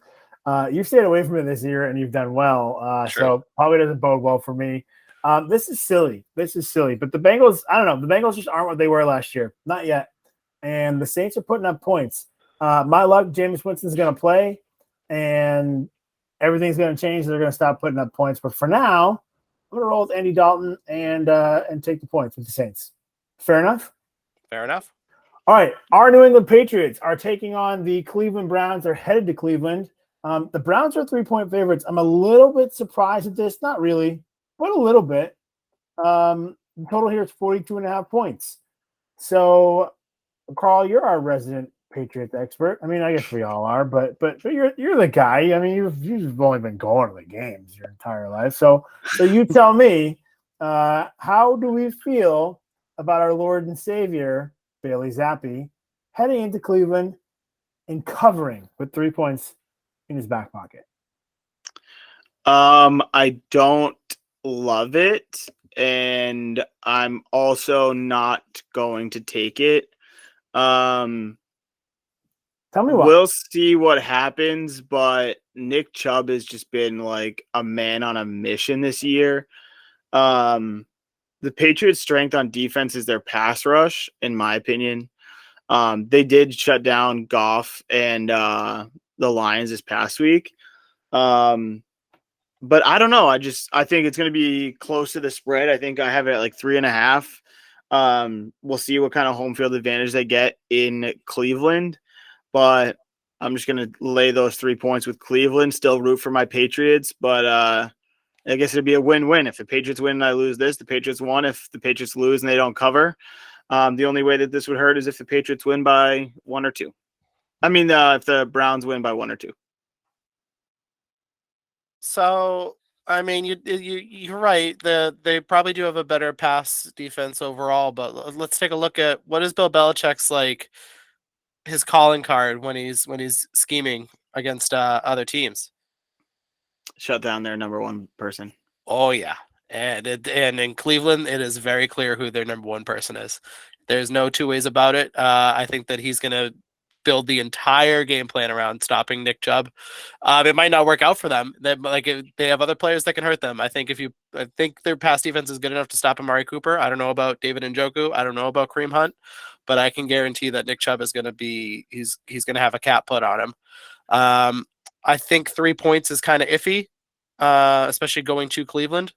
But I'll go on the opposite side of you. I'll take the Patriots to cover those 3. Not wholly confident about it, but I like their ability to game plan, and I think that they have enough to stop the tertiary options that the Browns have. When I think about the way that the Patriots win games right now, right, it's with defense. They run the ball really well. I mean, that's what they've done for the last 3 years, right? And they haven't been very good for the last 3 years, but they have managed their turnovers. They've run the ball well, and their defenses has played above their heads, I think, and fairly well most of the time. The crushing blowout loss to the Bills in the playoffs, notwithstanding. So you look at Cleveland, they're just kind of a more talented version of that right now, right? Like defense, maybe not like a great Browns defense as it once was, but not bad. Still have a nice option in Amari Cooper at number 1. Njoku's been good, can cause some mismatches. But ultimately, I mean, those guys, I think, just kind of serve as a decoy. And then between Chubb and Kareem Hunt, I mean, that's one of the best two-headed monsters in a run game that we have in the NFL. And Jacoby Brissett has just managed. I mean, the guy's a professional quarterback. And like, I mean that in the sense that, like, he's not special, but he doesn't suck. Like, he's a good vet that can manage the game and is finding a little bit of success. Only 3 picks this year. I think that matters. So I'm going to lean into, I guess, 2 games in a row, revenge game narrative, and bet on Jacoby Brissett this week. Apologize, like I did to Tom Brady, to my other Lord and Savior, Bailey Zappi, who's getting points this week. I mean, pretty rude of Vegas to pretty rude. Just pretty rude. How dare you do that to Bailey Zappi? But for now, I'm going to roll with the Browns, just because I think they do exactly what the Patriots do, but they do it better. And is that not the way to beat Belichick, but at his own game? Well, I'm not gonna lie. I'm a little sad that you didn't take the Patriots, because I would love to be by myself on this game. But the Patriots have the number 28 ranked rush defense in DVOA, and the Browns are the number 1 rush offense for DVOA. So, like you said, they're gonna try and focus on it. And if they can stop them, they can. But something's got to give, right? The Lions were the highest scoring offense in football, and they scored 0. True, but I'm also thinking about the Patriots do have a really good pass rush and pass defense, and that's what the Lions rely on. Whereas a team you look at the Steelers game and Najee Harris, and they had Trubisky at quarterback. It was a close game. Najee Harris was running. The reason they lost that game was because Trubisky had to throw certain passes. But I think Chubb is playing as a better running back than Najee Harris. So, yeah, I agree. This could also, I mean, I'm preparing for it to blow up in my face, because this could also be like the 49ers game from a couple years ago, or I think it was either last year or 2 years ago, when it was the coming out party for one of their many running backs that they've had over the years that they just ran. They had 300 yards of rushing offense against the Patriots. I forget. And Kareem Hunt, I've been talking about Chubb the whole time, but Kareem Hunt's a good change of pace. If Chubb slows down a little bit, you just throw on Kareem Hunt and you kind of just keep the ball rolling. Well, and talk about a Patriot killer. I mean, all of us were there opening night, when we played the Chiefs, and rookie Kareem Hunt, 4 or 5 years ago. And he killed us, and he's killed us ever since. I mean, the guy's just very talented. And Nick Chubb's probably even better. So I don't know, go Pats, but for the podcast, I'm going with the Browns. All right. Moving on, the Jacksonville Jaguars. The how the fuck did they lose that game? Jacksonville Jaguars are taking on the nobody wants to win the AFC South Indianapolis Colts. And in a line that is genuinely shocking and should not be a real thing, the Colts are favored by 2.5 points because I think the Jaguars blew it. So, Tommy, I'm just going to go right to you. I mean, is this our opportunity to take the Jags and the points for what could be not a lot of times this season? Or, I don't know, are the Jags just pretenders?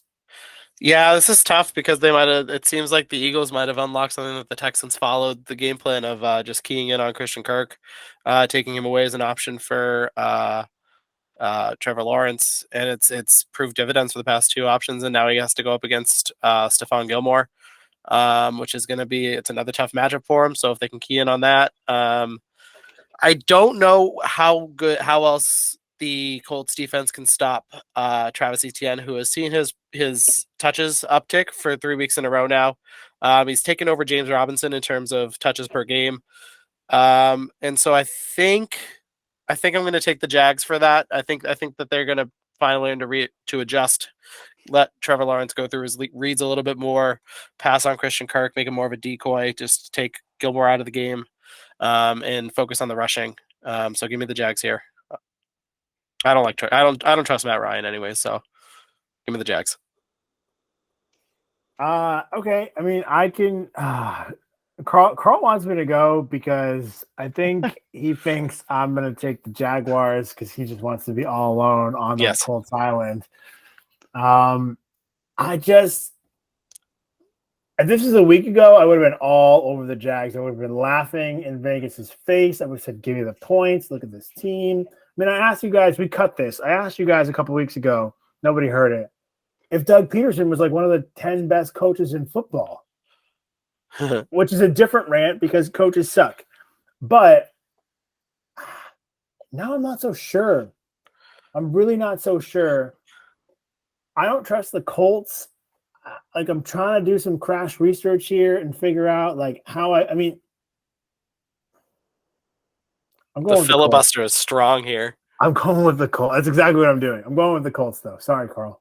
Okay, that's fine. I'll give you my reasons why, other than my spreadsheet. I'm taking the Colts. Hell yeah. Week number 2 of the season in Jacksonville, the Colts do not score a point. It's 24-0. Okay. Legitimately 4 weeks later, they're playing each other again, and the spread is only 2 points, 2.5.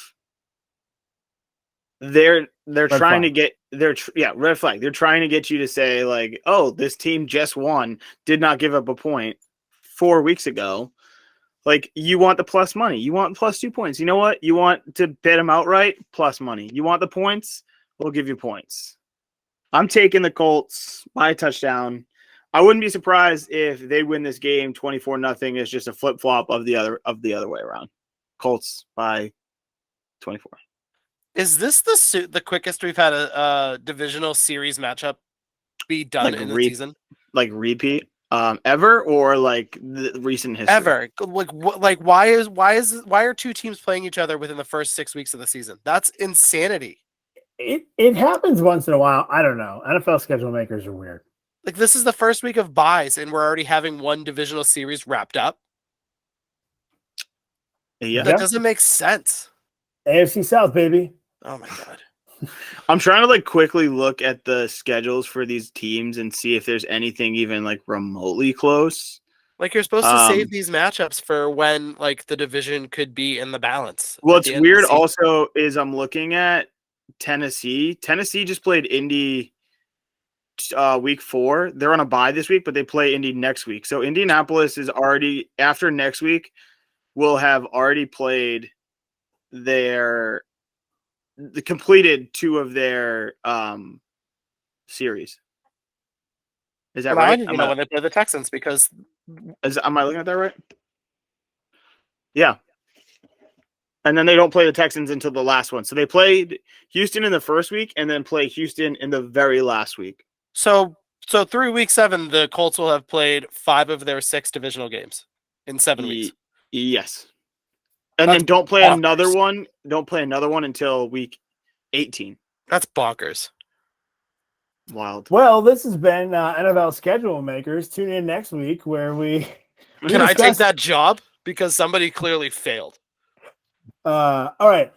Moving on, the Carolina Panthers, the Matt Ruleless Carolina Panthers, maybe Tommy's new favorite team, are headed to LA to take on the Rams, where Los Angeles is favored by 10.5 points, whopping 10.5 points.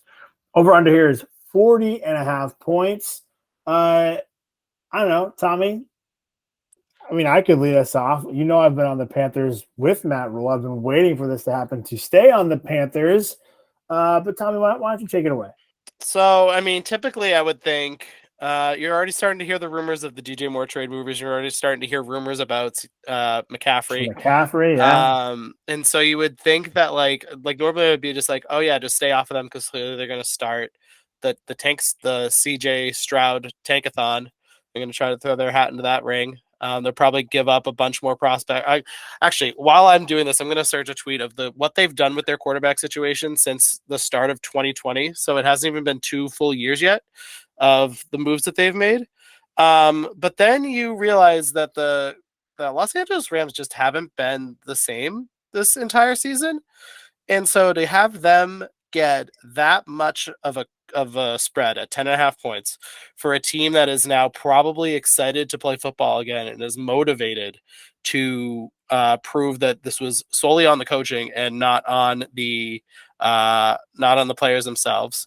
Plus, you throw in the fact that Baker Mayfield has turned DJ Moore into a nothing burger all year. Is probably going to miss the game, and PJ Walker is probably going to look to get DJ Moore going again. I think the Rams are still going to win. I don't like them at 10.5. I don't like them against any team at 10.5.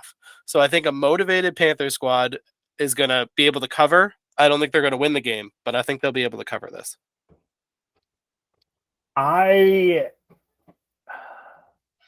This is really tough for me because it's that last point. Like, the Rams shouldn't be favored by 10.5 points against anybody. They can't or just won't run the ball. Cam Akers has been rotting on my bench in fantasy football. I might as well drop him, but I can't because of the name value. One of those. Hate that. But I also just don't think PJ Walker is the guy that's going to cover.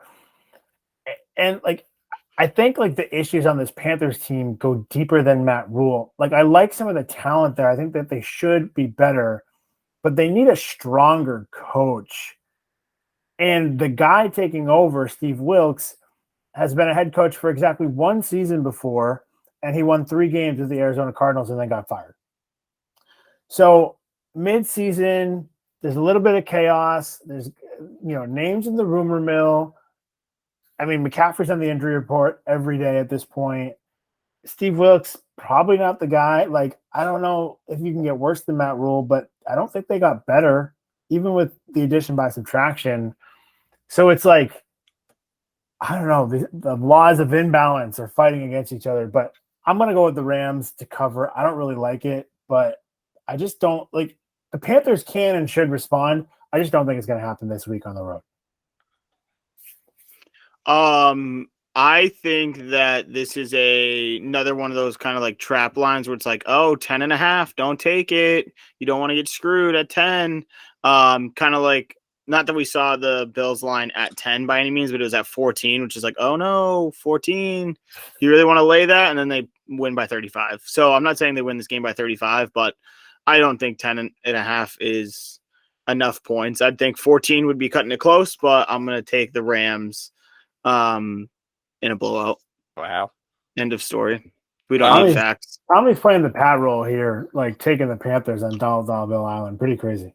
So just to wrap up my point about I think you're right. I think it goes deeper than coaching. It might go up to the general management level because this is how they've managed the quarterback situation since 2020 offseason. So that's just 2.5 years. Mm-hmm. They have given Teddy Bridgewater $33 million in guaranteed, then cut Cam Newton, then traded a second, a fourth, and a sixth round pick for Sam Darnold, traded Bridgewater for just a sixth, picked up the near $20 million option on Darnold's contract, signed Cam back, traded for Baker, And now they're probably looking at, if a team that has a quarterback as the first overall pick, they're probably looking at giving up way more assets to get CJ Stroud. Or at least trying to. Yeah. Yes. And it's just like organizational dysfunction. At Quite the most a mess. important position. Yep. Quite a mess in Carolina. All right, let's move on. The Arizona Cardinals are favored by 2.5 points when they head to Seattle in a NFC North divisional matchup. Total here is 51 points, which I love. I think there's going to be a lot of scoring in this game because there's not a lot of defense on either side of the ball. I don't know, Tommy, you can lead us off here. Yeah, I can lead us off. So last week was another double XP weekend in Call of Duty, and Kyler Murray lost again. I think we're leading Did you up make that to. up, or is that true? Is that No, it's true. It's actually true. Amazing. And they lost again. We're about 2 weeks out from the release of Modern Warfare 2, so I think these 2 weeks right now are where Kyler's going to ball out on the football field before he gets distracted again. So I don't think the Seahawks have that good of a defense. I do think this is going to be a high scoring game, but I like the Cardinals at that 2.5 figure. So lay those points for me. I'll jump in here and give Carl a chance to I don't know, get the last word here. He loves to do that. I told you last week or the week before, like the Cardinals offense is just like, I don't know, a dumb guy looking at a bunch of math problems that like he doesn't know how to solve. And then like at the end, it's just like, all right, like kid on the playground, really athletic, just go do the damn thing. And the Cardinals come back and they fucking cover all these games. And sometimes they even win them, right? The Seahawks are like the perfect team for them. I think this game might be freaking appointment television, right? Like if you can get this one on the big TV instead of just red zone or something, like I think it's going to be a lot of fun because there's going to be a lot of points. That Seahawks defense is nothing to write home about, but they can score. They can move the ball when they want to against a bad team. But then at the end of the day, I think Kyler's just going to do Kyler things. I think he's going to go crazy in the fourth quarter, Seattle or not. And we're 1 week closer to DeAndre Hopkins coming back. Marquise Brown has looked amazing. And I don't know, like no double XP this weekend. Kyler against the bad defense, only laying 2.5 points. Like I don't feel good about betting these Cardinals, but I'll take them this week. I'll take them. So I don't know, Carl, the opportunity is yours. I've set the stage for you to get that island if you want it, but do you? Who'd you take? The Cardinals.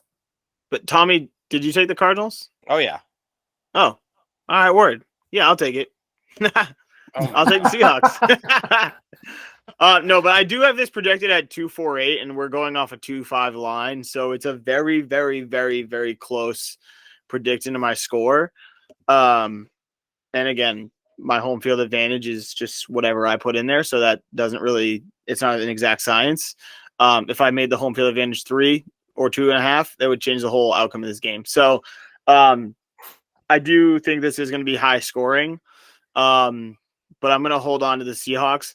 I will say the Cardinals have alternated wins and losses this season, though.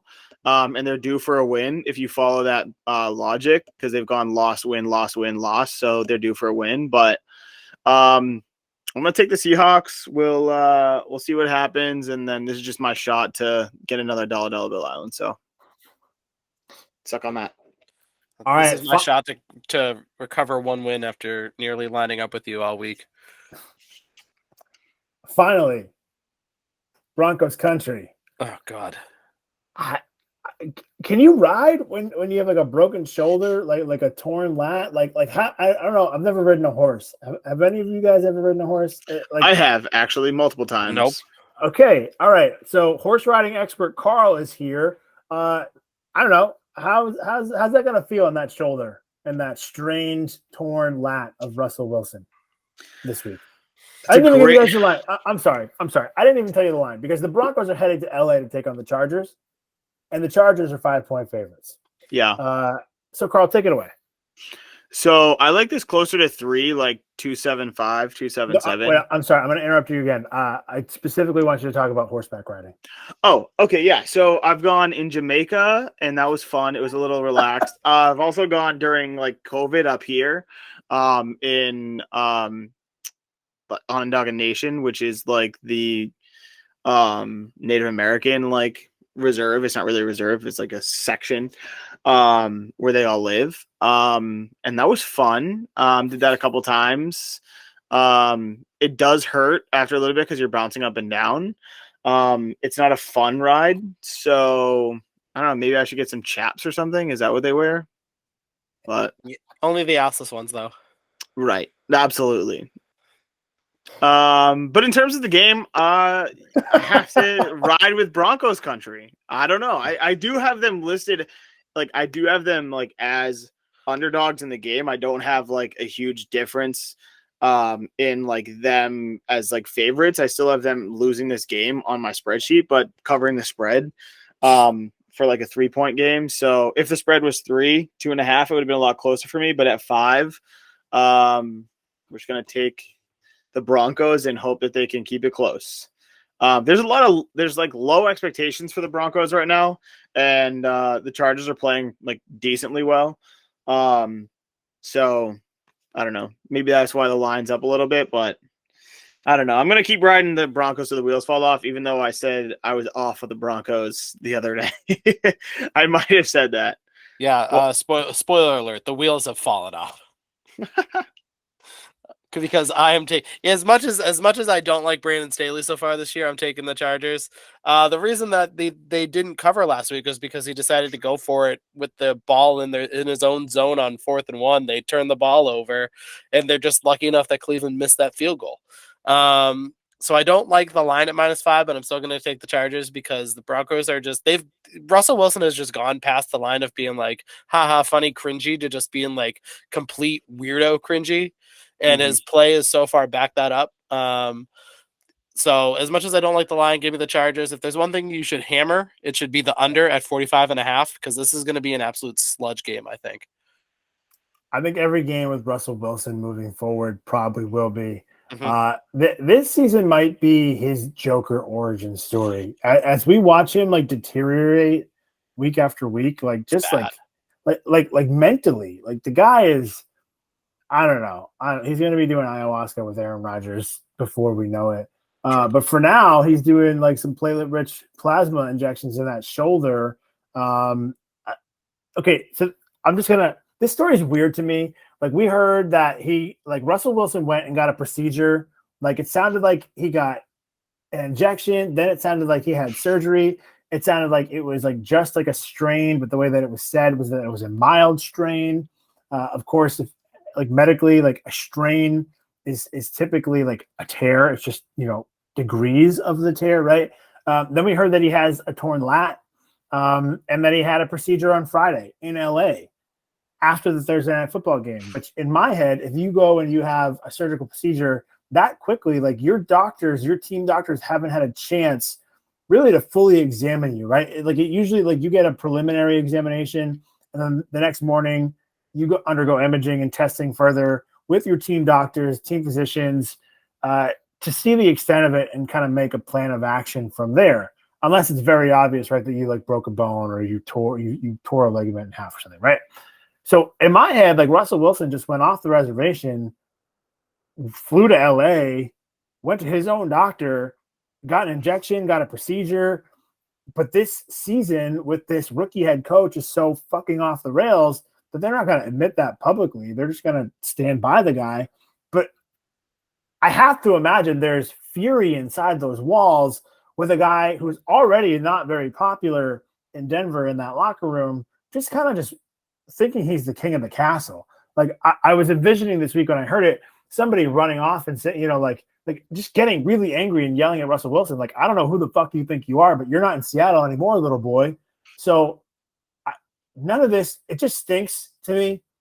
And as much as I don't like Brandon Staley and I hate how JC Jackson has looked and I hate how injured that the Chargers are, I don't know. Give me the Bolts. I'm rolling with LA.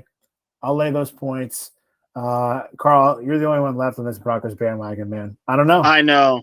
I'm pulling up the exact text what I said. I was like, I'm not out on the Broncos because their defense can keep them in games, but their offense needs to figure it out.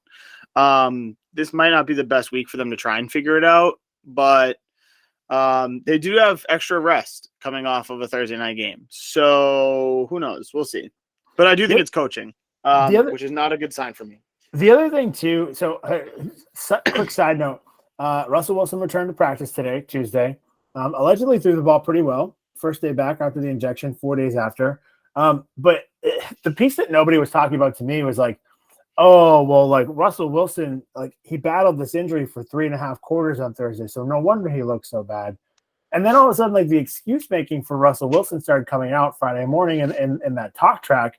And my question was, if he got injured in the first quarter of Thursday night's game in week 5, what the fuck was the excuse for the first 4 weeks? I completely agree with you, because what I was going to say on top of that is that, like, it's funny how the storylines going into this season were like, how much did Pete Carroll really hold back Russell Wilson? And now it's looking like how much did Russell Wilson hold back the Seahawks the past couple of years? Yeah, it's crazy. It's pretty crazy. All right, we don't have to spend more time on that because it's time for our best bets of the week. Just to give you a quick little recap, nobody's really doing well. But Carl, this is crazy. Carl has been far and away the leader of all other, everything else. Dollar Bill Island, just a regular record against the spread. But in the best bets, poor little Carly man hasn't gotten a win yet until week 5. Tommy and I each had one best bet hit this season, which is a really awful ratio when you think about it. We were 1 for 4 heading into the week. We are now 1 for 5, and Carl joins us 1 for 5. So we're in a 3-way tie, both at the top and the bottom. Everybody has one best bet hit. So congratulations there. You won with the Browns. Shout out to Brendan Staley for you as well. And you also, I was going to say, and you get first pick for this week.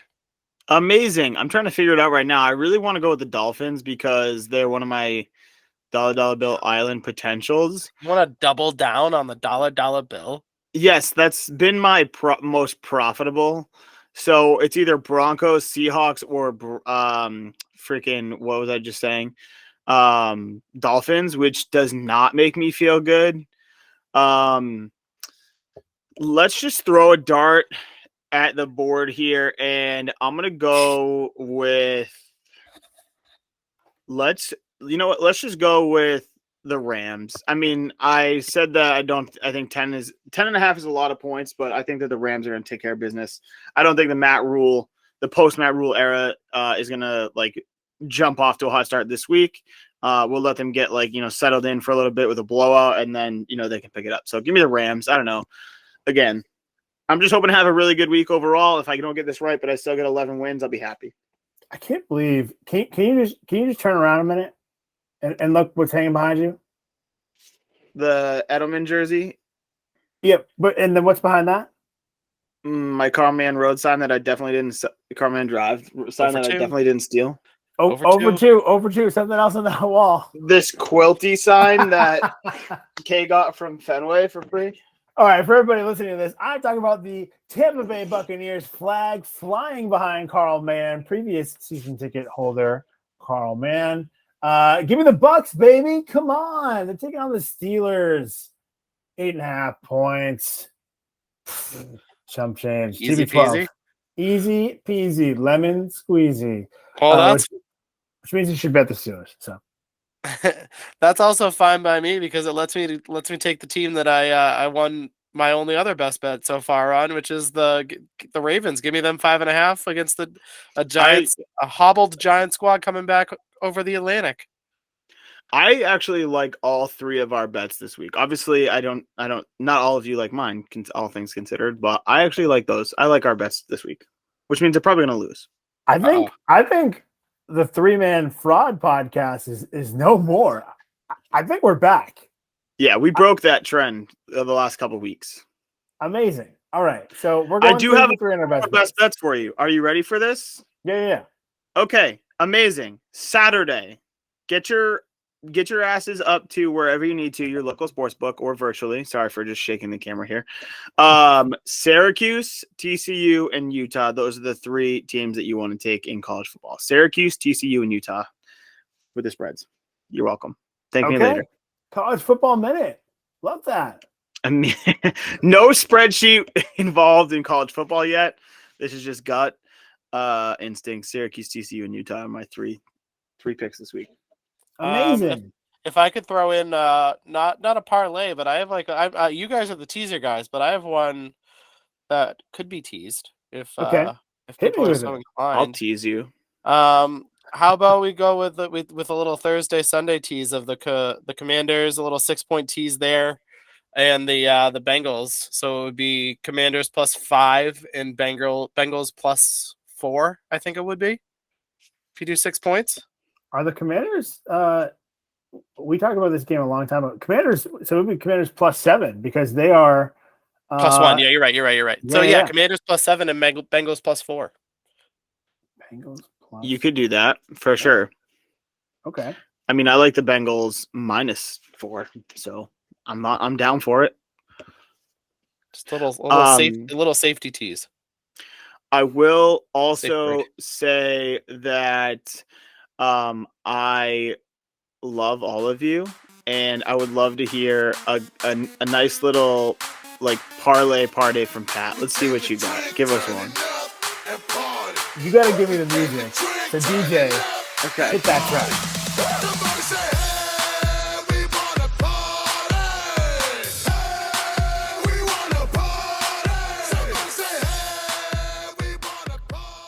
Ooh, this is tough. All right, take the Vikings off the board because I'm going to give you a little bit of a teaser here for this parlay. Give me the Rams -10.5 and give me the Bucks -8.5. Means we can get the Bucks down to 2.5. They only need to win by a field goal. We get the Rams down to 4.5 into that Vegas zone, but enough that I feel pretty confident that they can cover. I don't think there's another really great teaser option out there. I mean, we could put the Packers down to just a 1-point favorite if we want to get frisky. So why don't we do that? Give me the Packers -1, the Bucks -2.5, and who is the other one? The Rams -4.5.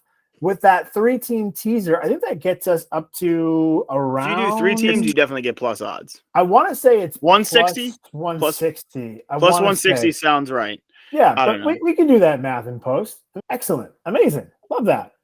Something's rolling up on the screen over my face right now. It's probably like a clown. Yeah, I'll edit some clown nose on or you. Like I don't know, like my head on a donkey because I'm an ass. I'm just giving you. I mean, like me.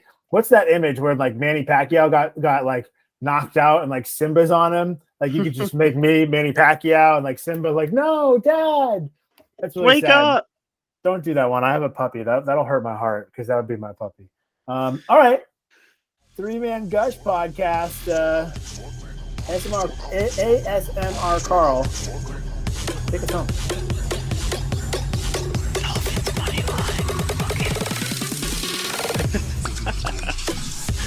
Good luck in the books, people. Yeah, especially if you're Pat, people. Take the points. Bye. Did you guys hear in the outro last week I had Jets money line? No. Oh, go back and listen.